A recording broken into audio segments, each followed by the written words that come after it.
Anda selaku dokter senior di Provinsi Bengkulu, menurut Pak sendiri kebijakan apa yang harus pemerintah ambil berikutnya apabila ini bahkan terus menaik lagi misalnya? Ya, terima kasih. Ya, kita harus mengantisipasi. Ya, pemerintah tentu harus tegas dalam hal ini ya.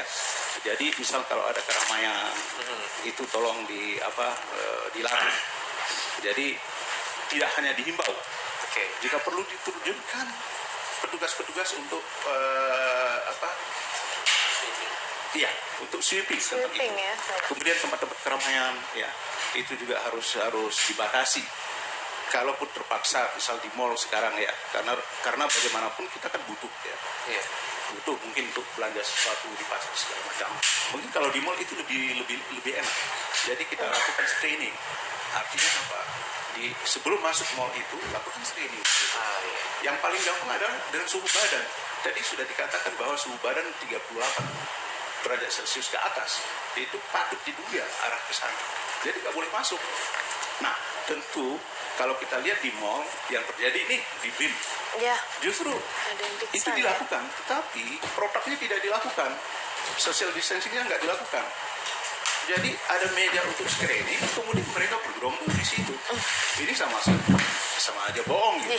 Mestinya itu kita harus disiplin. Mereka diatur satu-satu dengan jarak misal 1 meter. Jadi antri. Nah, karena kita kebiasaan seperti itu. Nah, begitu juga mungkin kalau tidak perlu ke rumah sakit, jangan ke rumah sakit. Nah, itu juga. Ini budaya kita begitu.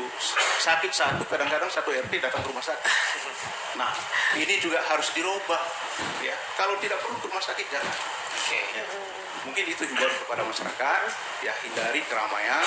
Kemudian juga tempat-tempat yang mempunyai risiko itu harus dihindari, misal rumah sakit. Kalau tidak perlu nggak apa-apa.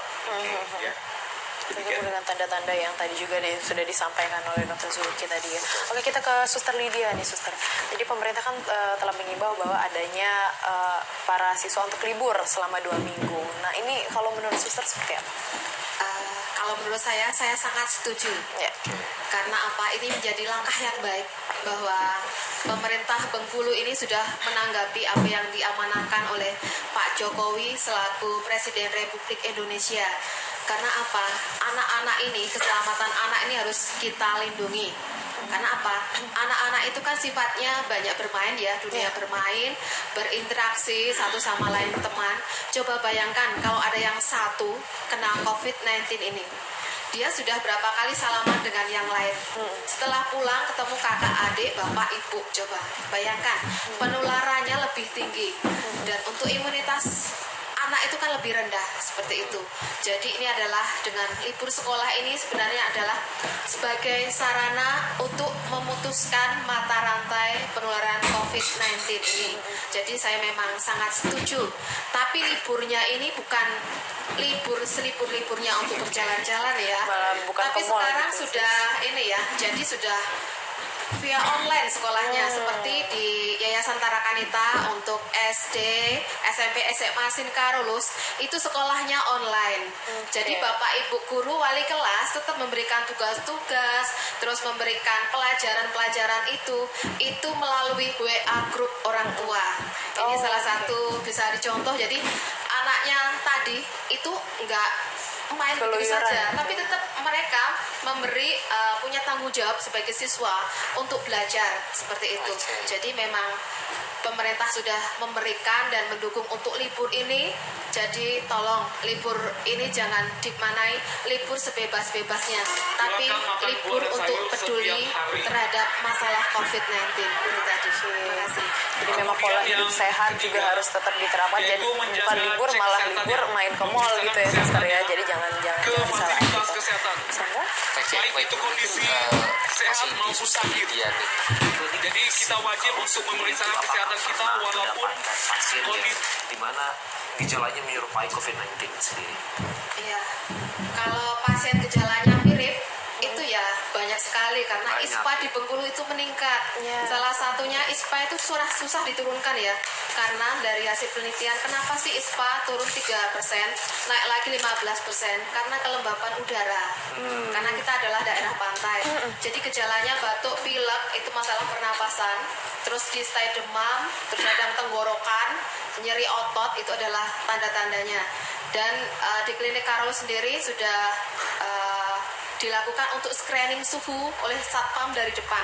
Setelah kalau di tem itu suhunya 38, jadi setiap orang yang dengan pasien suhu 38 akan ditanya sebelumnya dari daerah mana, seperti itu, daerah kontak mana, bepergian dari mana, luar negeri atau dari luar kota Bengkulu, itu tadi.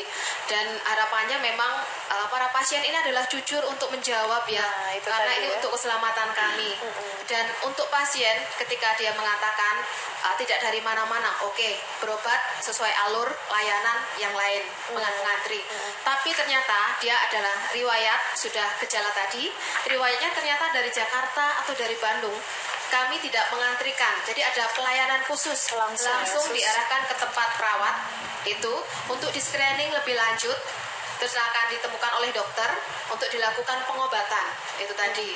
Nah itu tadi, terus kami dari screening tadi itu terus ada anjurannya untuk pasien yang dengan masalah ini akan menjadi pasien ODP. Pasien ODP klinik Karol itu sudah ada 2 pasien itu, dan kami laporkan ke Dinas Kesehatan Provinsi terkait ini, dan kami anjurkan pasiennya untuk isolasi diri selama 14 hari.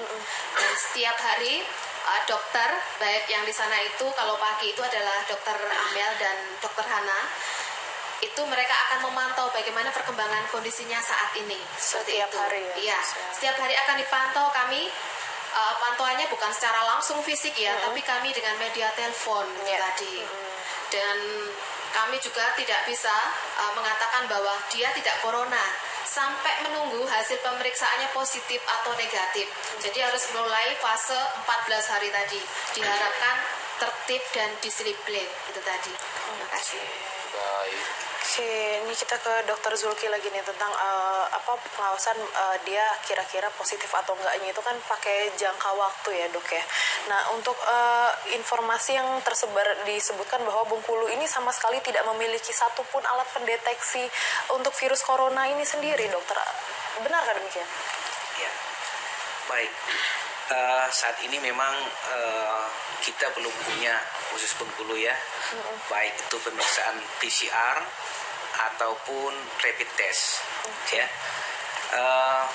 tentunya kita berharap sekali dalam waktu yang tidak lama agar provinsi kita juga mendapat dropping rapid testnya ini. Tentunya nanti rapid test ini sangat bermanfaat bagi itu tadi pasien-pasien yang ODP. Itu mungkin kalau sekarang dengan adanya rapid test bukan hanya yang PDP yang harus kita cek, tapi yang ODP pun dicek. Nah, jadi dengan demikian kalau nanti sarananya ada, ya, maka kita akan lakukan proses pemeriksaan secara berjenjang. Kita mulai dulu dengan skala prioritas yang utama. Yang utama adalah pasien PDP. Pasien-pasien ini semuanya kita cek. Yang kedua adalah petugas-petugas yang memang berhubungan dengan pasien PDP. Itu semuanya kita cek. Baru kita turun lagi kepada pasien yang ODP. Ya, semoga saja dengan jumlah yang cukup nanti ke provinsi kita, maka semua ini bisa kita lakukan sehingga kita bisa dapat melokalisir kalau memang kemudian ada yang kita dapatkan positif. Ya. Namun memang perlu rapid test ini ya tidak selalu hasilnya akurasinya menjadi 100%. Itu di dalam teorinya adalah 88 sampai dengan 90 sekian persen. Saya lupa. Cukup tinggi juga ya. tapi ya dok. Jadi artinya ini masih ada yang false negatif ataupun positif dia tapi hasilnya sebenarnya bukan COVID, atau dia mungkin ada yang positif tapi belum tentu juga hasilnya COVID-19. Jadi ini tapi skalanya kan tidak terlalu banyak. Artinya sangat mendukung. Maka kami tentunya dari rumah sakit ya sampai saat ini kita sangat menantikan. Semoga saja sarananya segera juga provinsi kita mendapatkannya. Ya, itu mungkin. Jadi untuk yang kita tunggu saat ini, mudah-mudahan aja nanti segera ada hasilnya dan bisa kita umumkan kepada masyarakat ketika memang hasil pemeriksaan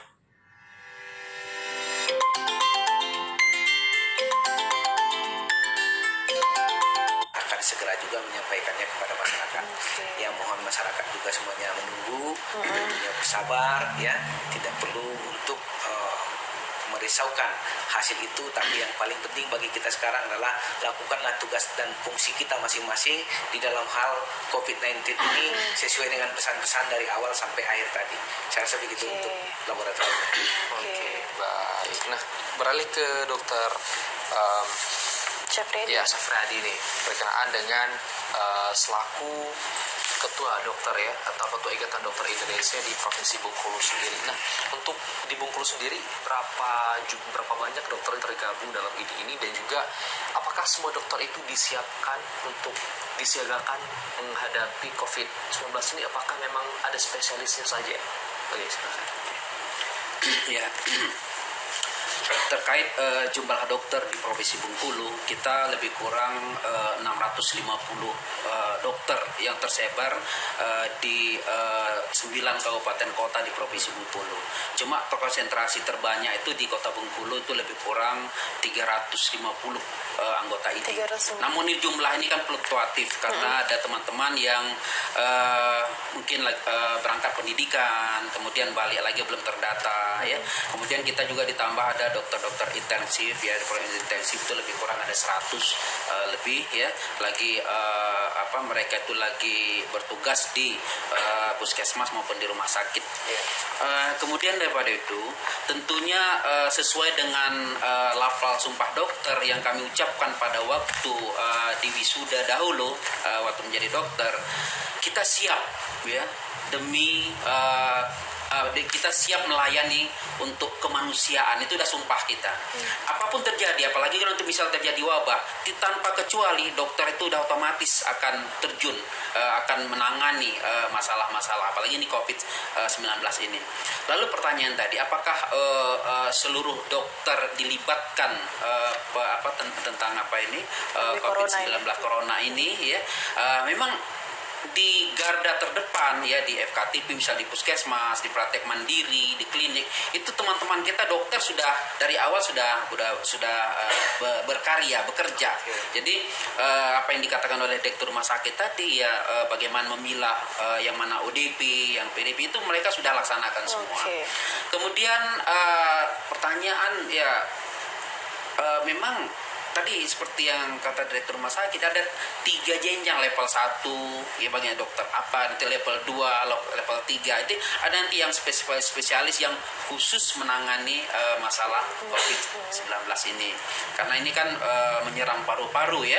Jadi sebenarnya kalau sudah nanti positif COVID ya, bukan hanya dokter yang spesialis paru aja yang terlibat. Karena nanti bisa melibatkan spesialis jantung, kalau dia bisa menyelibatkan spesialis anestesi kalau misalnya dia perlu ventilator ya untuk pengganti pernapasan. Karena COVID-19 ini kalau udah positif dia menyerang sampai ke alveolus ya, jaringan paru itu, sehingga paru itu tidak bisa mengembang lagi.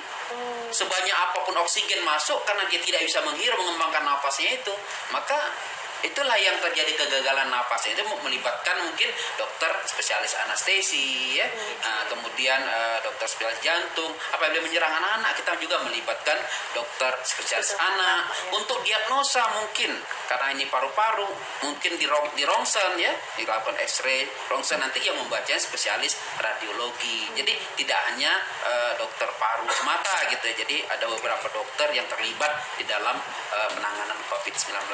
Kembali ke peran dokter tadi, ya sebenarnya ya semua dokter sudah terlibat ini, seluruh Provinsi Bengkulu.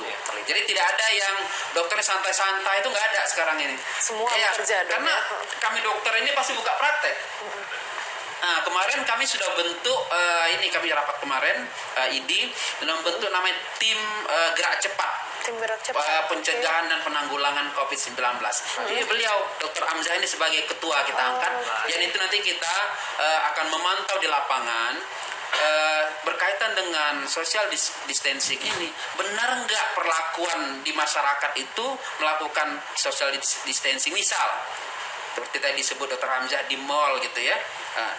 Kan kalau tuntunannya social distancing itu misalnya antrian harus kasih jarak ya 1 meter. Jangan seperti di mall kata Pak Hamzah tadi bergerombolan. Memang dilakukan scanner gun juga ya, tapi jadi buku kolonjas social distancingnya gagal loh. Betul. Ya jadi harus yang benar. Jadi itu nanti tugas tim gerak cepat ini nanti memberikan edukasi dan sosialisasi ke masyarakat seperti misalnya di mall. Juga kami datang ke fasilitas kesehatan, mungkin ya kawan-kawan di puskesmas ada melakukan yaitu kalau memang tidak dapat kita luruskan seperti itu. Jadi kadang-kadang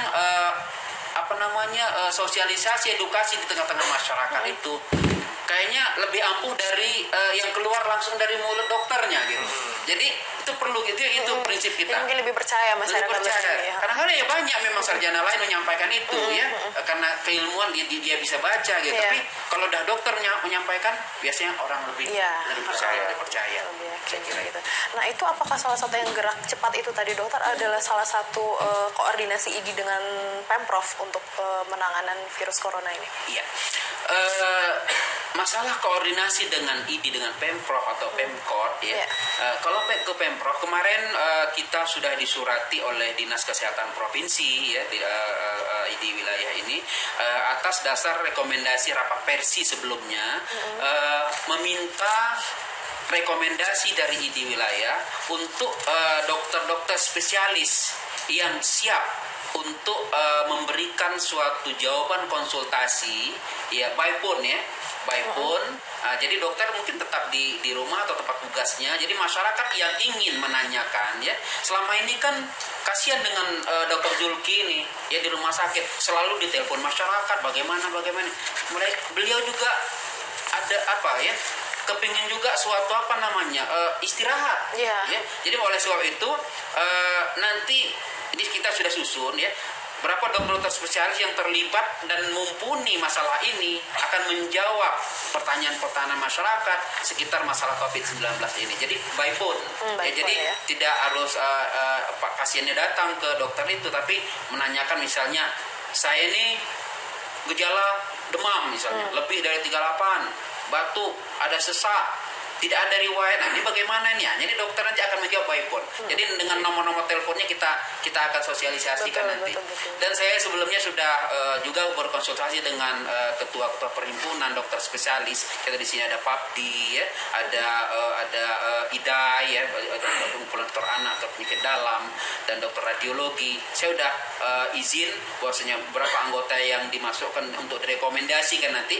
Kita akan koordinasi dengan Dinas Kesehatan. Nanti insya Allah rencananya akan di SK-kan oleh Pak Gubernur kita yang dokter spesialis yang siap menerima jawaban konsultasi mengenai COVID-19 ini. Ditugaskan untuk penanganan COVID itu ya. Oke, baik, luar biasa. Itu tadi pemirsa, banyak informasi kita dapatkan tentu dari narasumber kita. Mungkin terakhir nih dari Bapak Hamzah sendiri. Kita mengenal saat ini mungkin informasi kita lihat sebagai negara yang makmur, negara yang kaya, tetapi sampai saat ini mencapai 5.000 angka kematian tentang ataupun dikarenakan COVID-19 ini. Mungkin untuk Bapak sendiri, apa sih dapat kita petik pelajaran dari negara tersebut? Ya, terima kasih. Jadi yang bisa kita petik adalah virus ini tidak menyerang di semua lapisan. Ya. Di lapisan masyarakat, apakah itu masyarakat yang maju, ya, apalagi kita yang masih negara berkembang negara berkembang. Ya. Jadi intinya adalah memang bagaimana kita patuh ya dalam menjalankan kehidupan ini dengan prinsip-prinsip hidup yang sehat. Ya. Jadi tadi sudah dijelaskan bahwa teori itu betul kayaknya harus diperhatikan karena faktor lingkungan, kebiasaan hidup itu harus kita kita ikuti dengan baik gitu. Jadi kebiasaan hidup misal merokok dan makanan-makanan lain seperti itu. Negara maju ternyata kena juga gitu ya. Jadi untuk kita sebenarnya tadi Ketua ID sudah mengatakan bahwa kita sudah bentuk tim ya. Tim dalam pencegahan atau menghadapi corona ini ya. Kita punya program ya yang terlintas di kita adalah bagaimana memutus mata rantai ini supaya itu bisa diputuskan. Salah satunya adalah tentu tidak bisa kita petugas kesehatan sendiri. Tentu kita harus melibatkan masyarakat. Dalam hal ini tentu RT itu harus dilibatkan. Kita sudah punya konsep dan mungkin nanti kita akan coba memberikan usulan ini kepada wali kota. Kita coba contoh di kota dulu nanti ya.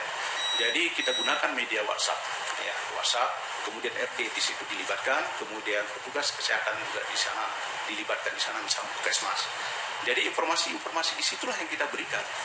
RT kan lebih bisa mengawasi, lebih tahu warganya dari mana berpergian, kemudian informasi yang didapat kalau terjadi sesuatu di daerah itu, tentu RT lebih tahu. Nah ini kita coba libatkan dulu. Ya. Kemarin waktu kunjungan kita dengan gubernur itu sudah kita sampaikan ya strategi yang kita akan gunakan ini ke depan sih. Karena kalau itu tidak dilibatkan, saya yakin ini susah untuk memutus itu ya. Apalagi negara kita negara yang boleh dikatakan negara yang sedang berkembang, SDM yang terbatas, kemudian ya, finansial juga terbatas gitu ya. Negara maju aja sedemikian hebatnya. Ya, tentu kita tidak ingin terjadi seperti itu. Kita harus belajar. Demikian. Oke, pemirsa. Jadi itu tadi imbauan sedikit dan itu kita dapat petik dari negara Italia saja yang merupakan negara kaya dan juga negara maju. Angka kematian karena corona ini sudah mencapai hampir 5.000 dan untuk di Indonesia sendiri tentu kita harus berusaha dengan cara mematuhi aturan yang telah disiplin disiplin tentunya dan juga tetap berikhtiar itu tadi jangan sampai kematian itu karena Allah dan tentu pastinya kita harus juga berikhtiar dengan usaha kita pastinya. Mungkin demikian perbincangan kita pada pagi hari ini. Sebelum kami ucapkan terima kasih banyak kepada para narasumber yang luar biasa sekali ini. Terima kasih Dr. Syafriadi, Dr. Zulki, Dr. Hamzah dan Suster Lydia. Terima kasih. Ya, dan semoga kita bisa berjumpa dalam kesempatan lagi tentunya. Dan memang kita harapkan bahwa ini segera berakhir, wabah ini segera berakhir, tapi tetap dengan syarat hidup dengan pola hidup bersih dan sehat dan patuhi pemerintah untuk tetap diam di rumah saja dan untuk menjaga jarak. Jadi kalau memang tidak ada yang terlalu penting, kalau bisa untuk tetap di rumah saja. Ya, betul sekali dan pemirsa, jangan lewatkan Selawat Pagi Bengkulu tentunya setiap hari Senin hingga Sabtu jam berapa nih? Dari pukul 8 hingga pukul 9 pagi. Ya, kalau sekarang udah agak kelewatan dikit ya. Karena memang untuk mengedukasi sekali untuk pada masyarakat di Bengkulu. Ya pemirsa, saya Sandra Hidayat. Saya Nevi Aprilia pamit. Terima kasih. Assalamualaikum warahmatullahi wabarakatuh.